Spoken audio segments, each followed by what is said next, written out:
but I got some ideas right now. I've been thinking about social contagion. So I've noticed that there's been times where I'll consume cannabis or something like that, and what ends up happening is someone else shows up and they aren't on anything, but I notice that they change with me. So, for example, one time I had a friend come over, and I consumed cannabis, and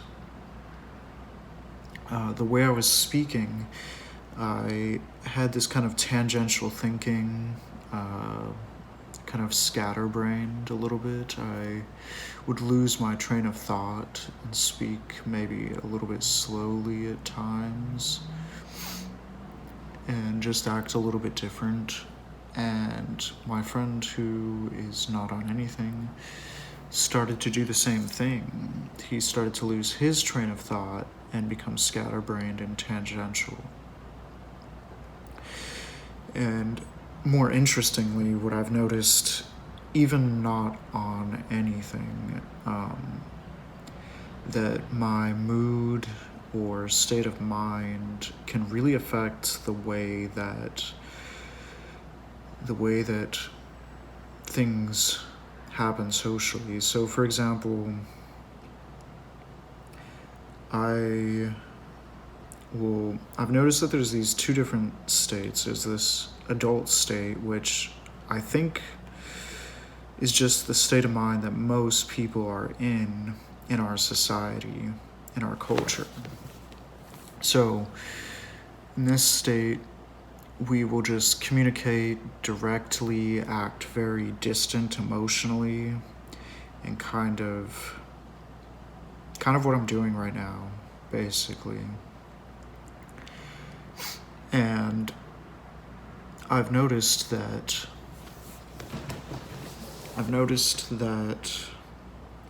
there's this other state where I'm more like a child, and I will laugh more, be playful, things like this. But what I notice in this state is that there's this weird tendency that I could act submissive and people will start to dominate me.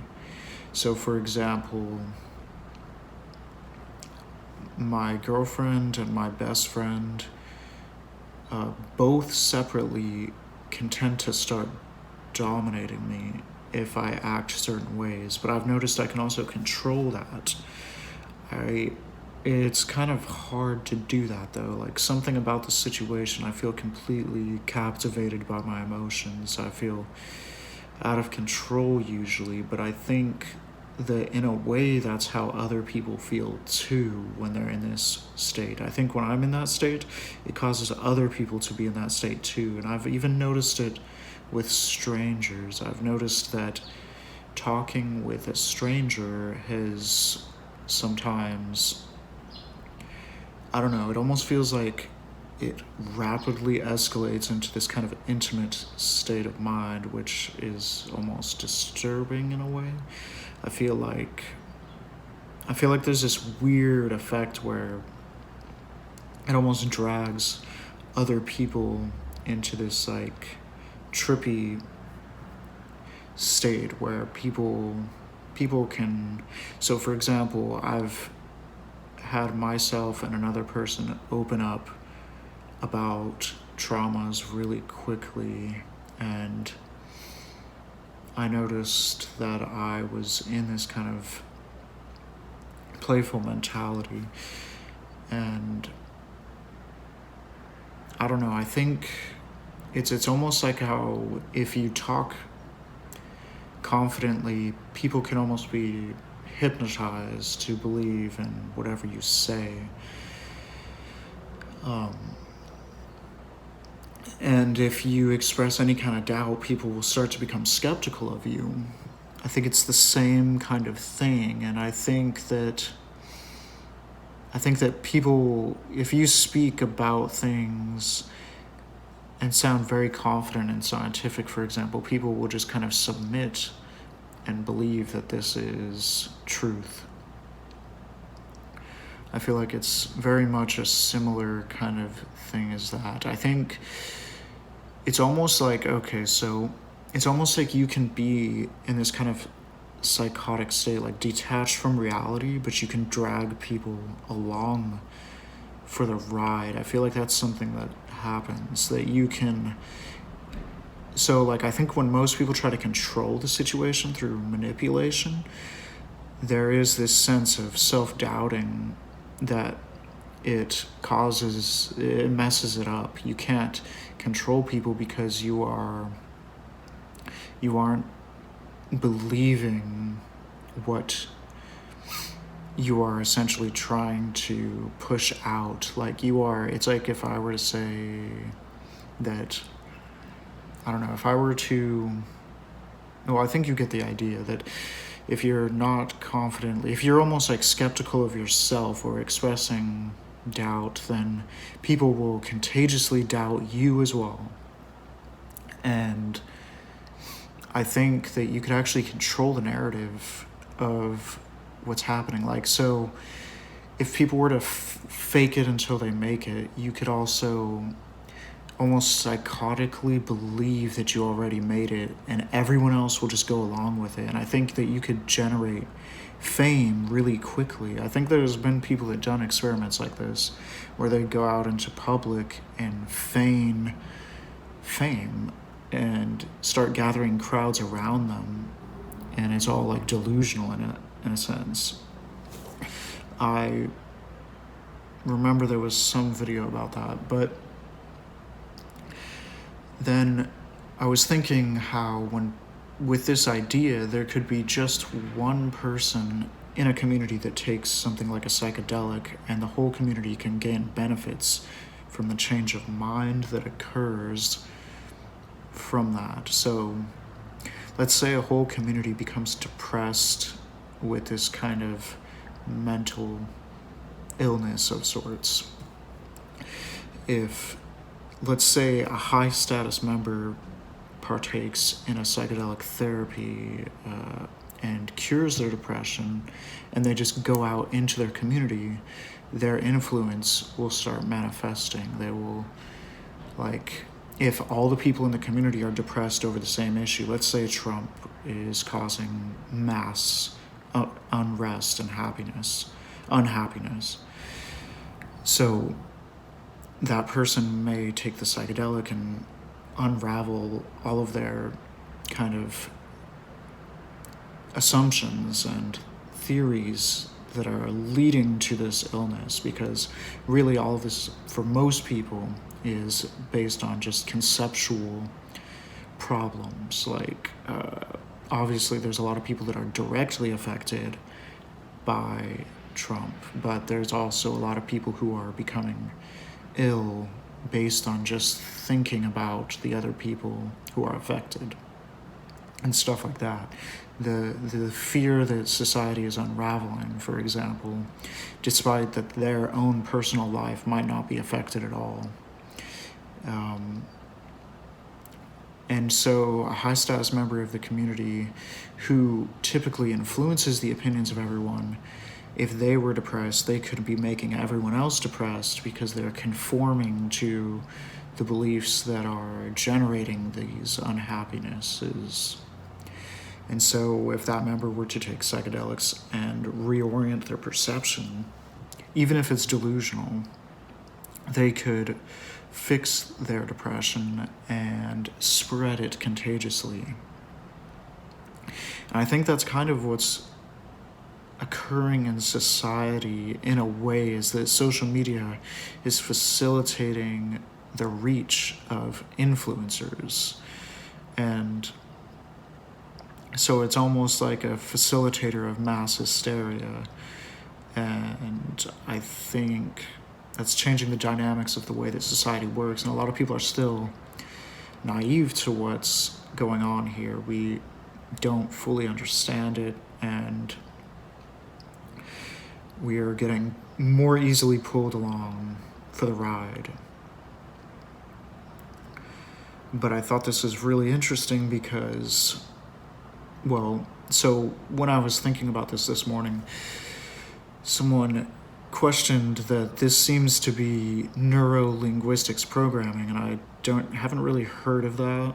And I looked it up on Wikipedia. It says it's pseudoscience, and I could see why that would be the case, like trying to do experiments or validate these ideas into a science. That seems really hard.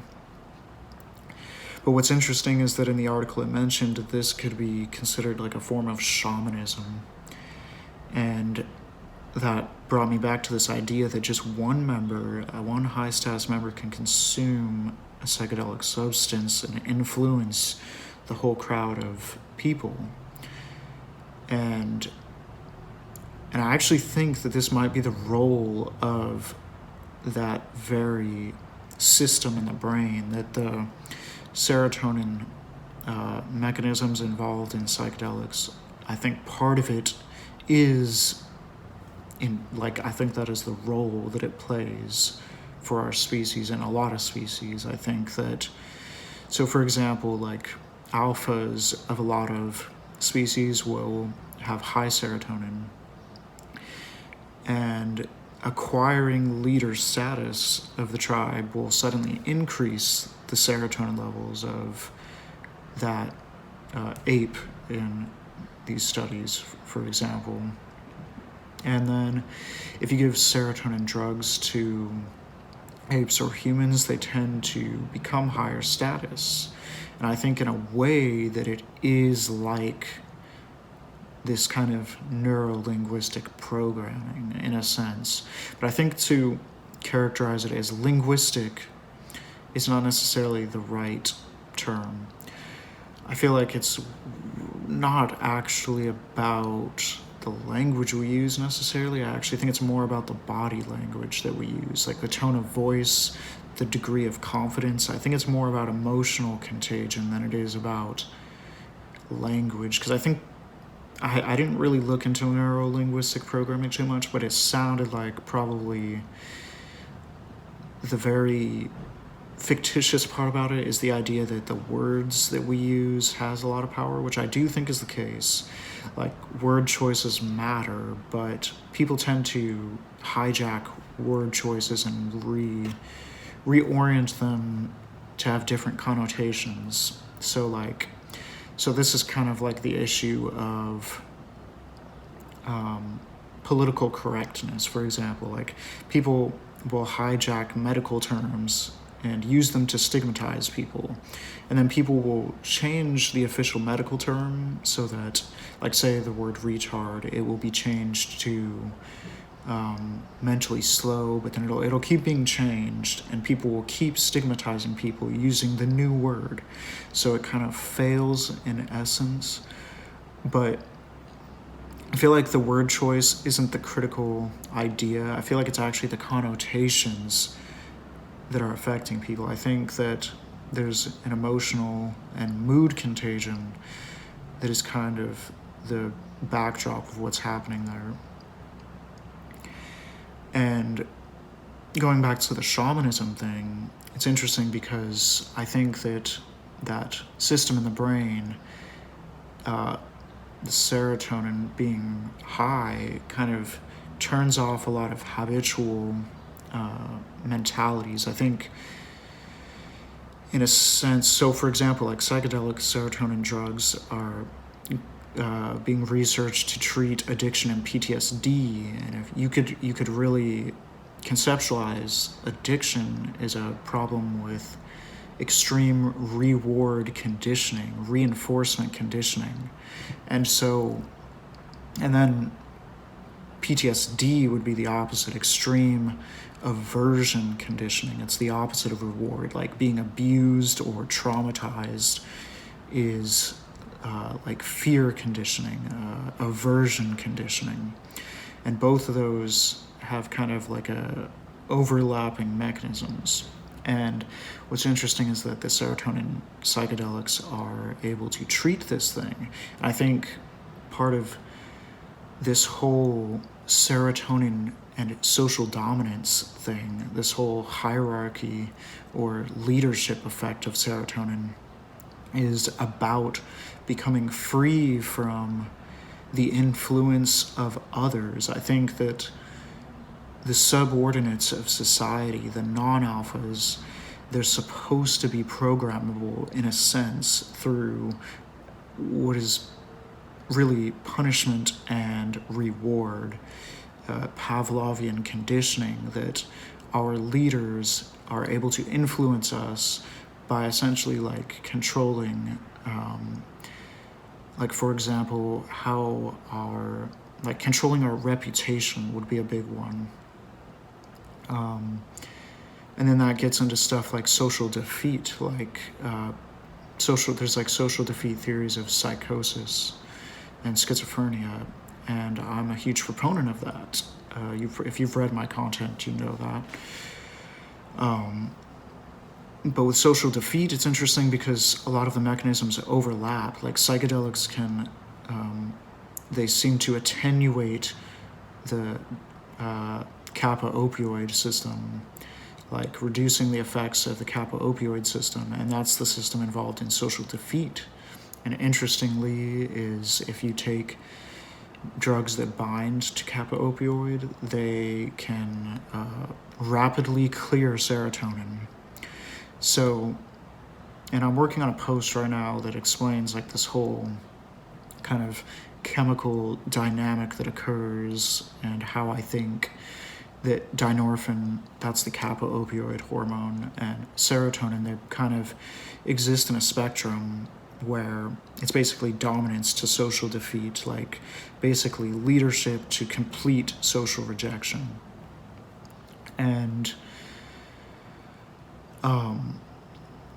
I keep saying that we need to go back to the shaman, but it's just interesting because I think the shaman, by being less prone to trauma and addiction, or essentially less prone to the influence of others, that can free them and allow them to behave in ways like you aren't held back by the restrictions of people's judgments, essentially.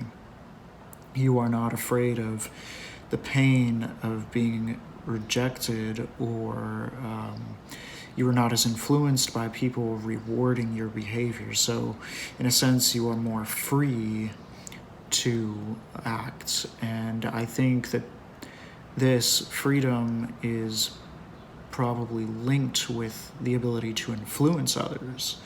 Probably just naturally acting free does influence others. Probably people are naturally influenced by each other, but the ones who are locked into like these reputational prisons, these kind of trauma and reward prisons, like people who are stuck in the systems of our money and stuck to their reputation, stuck to the influence of others' judgments, they're all kind of conforming, and this conformity probably traps them into very predictable experiences, predictable behaviors that influence other people to behave predictably as well. And it's interesting because we're probably all doing this neurolinguistic programming in a sense, and but most of us are programming each other to conform to this kind of social norms. And the ones who go outside of social norms, I think that those people will be at either high risk of becoming the leader, the dominant, the ones who are puppeteering and marionetting the social norms, or they will fall all the way to the bottom and get socially defeated. And that's kind of what my theory of psychosis is that once you're at the bottom, that you will experience psychosis. And I think most people can't really relate to that because most people are not at the bottom of the social hierarchy. It's more like a bell curve. Most people are in that center. And then the ones who go straight to the leadership position, I think that would be mania. And I think that kind of interestingly, I think cannabis would actually typically promote the fall to the bottom. I think that it makes you act in ways that would make you more victimized and more prone to social defeat. And interestingly, it actually does cause that dynorphin hormone to increase in the brain.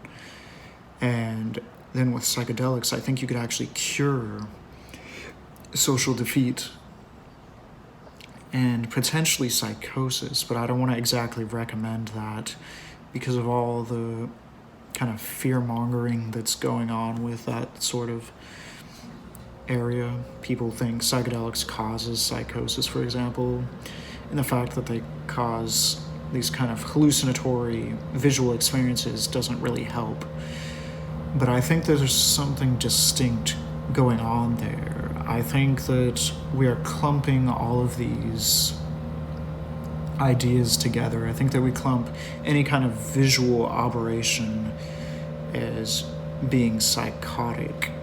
But I think that there's a difference. I think that we should maybe we can say that what is psychosis is when you're at the bottom, when you're socially defeated and everyone is kind of like circle jerking against you, like the flat earthers, conspiracy theorists, people who just have really far out ideas. They will get rejected, laughed at, mocked, persecuted, and then they will kind of have that persecutory, paranoid, distrustful demeanor. And I think when they have that, people will look at that and be like, oh, everyone doesn't like you. And then instead of kind of contagiously adopting the psychotic person's idea, they'll actually resist it. Everyone will completely resist it, even if it's truth, even if it even makes rational sense. I think people will reject it. So like in the case of like I don't want to go here too much because it's such a heated topic, obviously, but like with veganism, there's a lot of kind of support that it's good for our health and the environment and stuff like that, but it is still kind of people who are vegan will have like all these persecutory, narcissistic tendencies. And if you haven't checked out my post AntiNarcissism, that would be worth checking out. That goes into this whole dynamic of how persecution and stuff like that can result in narcissism for basically anyone. But like, so it's not necessarily stuck to people with narcissism. I think it's just that, well, I'm not going to go into that. I'll make a separate video for that. But anyways, I think on the other hand, the hypomanic person, the person with this kind of more psychedelic demeanor, the serotonergic psychosis, if you want to call it that, I think those people will actually have great influence on others. I think people will kind of be hypnotized to believe what they say, maybe even if it's crazy or illogical. And that's really interesting because there's ideas about serotonin being implicated in religion. And I think part of that, I don't think that serotonin necessarily facilitates insane thinking. I think it's more that it facilitates the ability to control a mass amount of minds. I think it facilitates influence over others and kind of social, communal bonding. It probably helps to generate cults, for example. And I think the kind of hypomanic mood will be contagious and all the people, like this is probably why cults become hypersexual and stuff like that. There's probably some relation to why there's all these weird sexual effects of cults.